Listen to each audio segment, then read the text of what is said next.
Assalamualaikum warahmatullahi wabarakatuh. Perkenalkan, nama saya Herul Umam dari kelas 3A TKJ Politeknik Negeri Ujung Pandang. Jadi pada video kali ini saya akan membahas seputar virtualisasi dan cloud computing. Untuk video ini ada 3 topik yang menjadi pembahasan.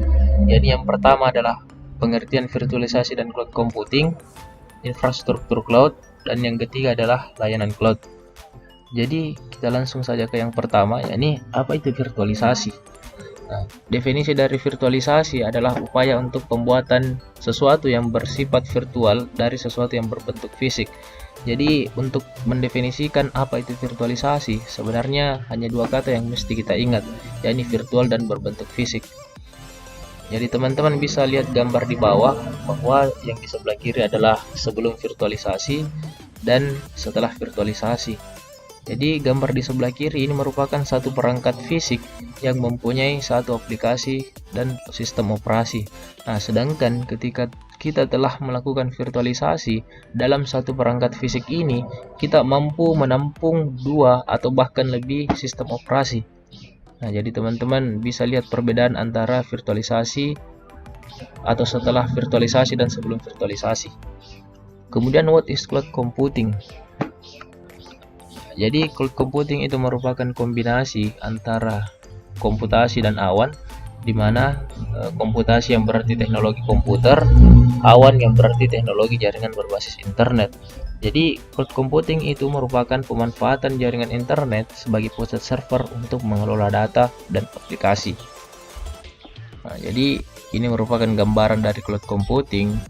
Contohnya adalah misalnya sebuah database yang disimpan di cloud itu kemudian mampu diakses melalui berbagai platform, baik itu mobile, laptop, smartphone, dan lain-lain. Kemudian selanjutnya adalah infrastruktur cloud, di mana terbagi menjadi 3, yakni ada public, private, dan hybrid. Nah, definisi-definisi dari infrastruktur cloud ini sebenarnya sama dengan konteks pada umumnya, di mana public ini yang berarti mampu diakses oleh masyarakat umum, kemudian private hanya bisa diakses oleh internal organisasi atau perusahaan, dan hybrid ini adalah kombinasi public dan private. Artinya, ada sebuah data yang menjadi privasi sebuah perusahaan, dan ada juga data yang bisa menjadi konsumsi bagi masyarakat umum. Selanjutnya adalah layanan cloud computing, di mana juga terbagi menjadi 3, yakni software as a service. Jadi dia memiliki karakteristik yang pertama adalah menyediakan aplikasi jadi siap pakai kepada user.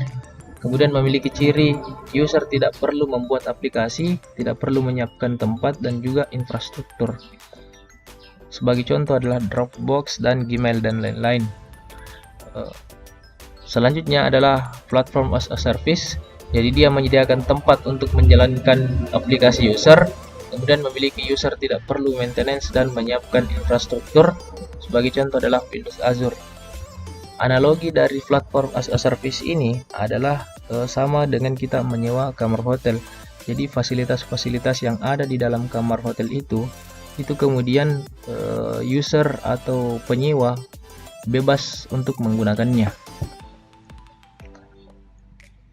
Kemudian yang terakhir adalah infrastruktur as a service, di mana dia menyewakan infrastruktur IT kepada user, kemudian membuat aplikasi dan konfigurasi diserahkan kepada user, dan jika ingin mengupgrade, user tinggal menghubungi provider. Jadi untuk infrastruktur as a service ini sama dengan kita menyewa komputer virtual, di mana kebutuhan dari komputer tersebut itu tergantung dari user. Nah, itulah tadi pembahasan seputar virtualisasi dan cloud computing. Semoga video ini memberikan manfaat bagi teman-teman sekalian. Jadi saya pamit undur diri. Assalamualaikum warahmatullahi wabarakatuh.